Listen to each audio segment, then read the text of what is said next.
Alors, il y a du plantain, du pissenlit. Le pissenlit, c'est une de mes plantes préférées pour les femmes. J'utilise ses racines pour nettoyer les hormones, les mauvaises hormones. C'est ce qu'on a aussi.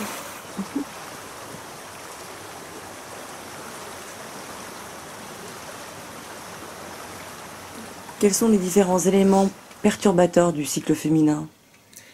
Le système endocrinien est une machine extrêmement complexe et extrêmement sensible. Nos glandes sont des récepteurs tellement fins que ça ne prend pas grand-chose pour tout changer, l'harmonie de notre cycle. Un perturbateur endocrinien, c'est quelque chose, une substance, une molécule qui va venir perturber le système endocrinien. C'est quoi exactement? Souvent, c'est une molécule qui imite celle de l'estrogène. Alors, pour le corps, c'est comme si c'était de l'estrogène. Souvent, ces molécules-là sont dérivées du pétrole. Donc, tout ce qui est pétrole, tous les plastiques, de toutes sortes, vous pouvez imaginer, les plats de plastique, les sacs de plastique, la gelée de pétrole. Donc ça, il y en a dans les cosmétiques, il y en a partout, dans les produits ménagers, il y en a dans tous nos objets. Il y en a même sur les reçus qu'on donne à la caisse, c'est des restes de ça. Donc il y en a vraiment partout, tout ce qui est dérivé du pétrole.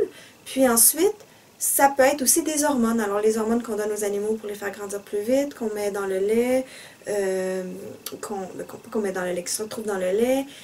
Dans l'eau aussi, parce que souvent les protocoles de filtration des eaux ne filtrent pas les hormones. Donc on reboit à petite dose les hormones qui sont prises par les autres femmes quand on boit l'eau du robinet, dans les systèmes d'aqueduc. Donc ça, c'est aussi les hormones, ça peut être des perturbateurs endocriniens, les dérivés de pétrole. Qu'est-ce que ça fait en fait pour le corps? Ça imite la molécule de l'estrogène. Alors, si ma main est un récepteur d'estrogène et mon autre main est une xénoestrogène, alors j'arrive, je me fixe sur le récepteur n'est pas au courant, il pense que c'est une estrogène, mais comparativement aux estrogènes naturels qui s'en vont, qui restent quelques temps, qui s'en vont, qui font leur travail, ou les phytoestrogènes aussi, la plupart des plantes qui sont phytoestrogènes, ça reste pas longtemps, il y a tout un tollé sur les phytoestrogènes, mais c'est très bon pour la santé, au contraire, donc ça reste pas longtemps, ça s'en va. Les xénoestrogènes sont très confortables sur le récepteur d'estrogène, ils restent là longtemps sur le sofa, ils commandent de la bière, de la pizza, et ça chill, comme on dit. Et quand arrivent les vrais estrogènes pour faire leur travail, eh bien, il y a déjà quelqu'un qui a pris la place, alors il faut qu'on aille quelque part d'autre. Où est-ce qu'on va aller? Là où on a des affinités. Donc, les organes sexuels, les seins, l'utérus, les ovaires. Et qu'est-ce qu'on va faire? Eh bien, on va faire muter des cellules ou on va faire du plus, du tissu. Donc, du tissu cicatriciel, du tissu de l'endométriose, des fibromes. Ça s'accumule, ça s'accumule, ça s'accumule. Voilà, donc les perturbateurs endocriniens, c'est vraiment, je dirais, selon moi, c'est le plus grand problème de santé des femmes à notre époque, les perturbateurs endocriniens. Je dirais qu'une grande partie des femmes qui viennent me voir, c'est une bonne partie du traitement, c'est d'éliminer ces perturbateurs endocriniens. Là, heureusement, il y a des façons de le faire, d'éliminer ça, il y a des façons de les enlever de notre environnement. On ne peut pas complètement s'en tirer, mais on peut quand même faire des choix aujourd'hui qui nous permettent d'en avoir moins.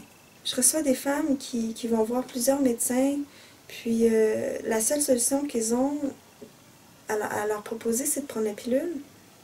Donc elles font, puis elles réessayent, mais ça marche pas, puis elles se sentent pas bien, puis elles réessayent.